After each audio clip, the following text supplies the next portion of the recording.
2022च्या FIFA world कपमध्ये Kylian एम्बापेने golden बूट जिंकला होता। या वर्ल्ड कपमध्ये किलियन एम्बापेने तब्बल 8 गोल केले होते आणि मेस्सीला पण मागे टाकले होते, ज्याने 7 गोल्स केले होते।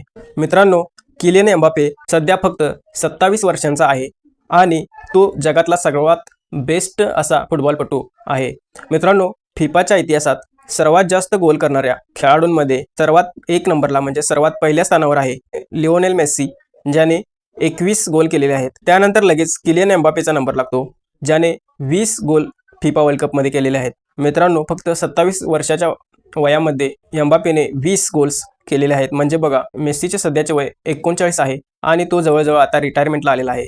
पण किलियन एम्बापे अजूनही खूप वर्ष फुटबॉल खेळू शकतो आणि त्याचे सध्या 20 गोल झालेले आहेत, म्हणजे मेस्सीपेक्षा फक्त एकच गोल त्याचा कमी आहे। मित्रांनो, काही जणांच्या मते एम्बापे जगातला सर्वात बेस्ट फुटबॉलपटू होऊ शकतो, फुटबॉलच्या इतिहासातील सर्वात बेस्ट फुटबॉलपटू।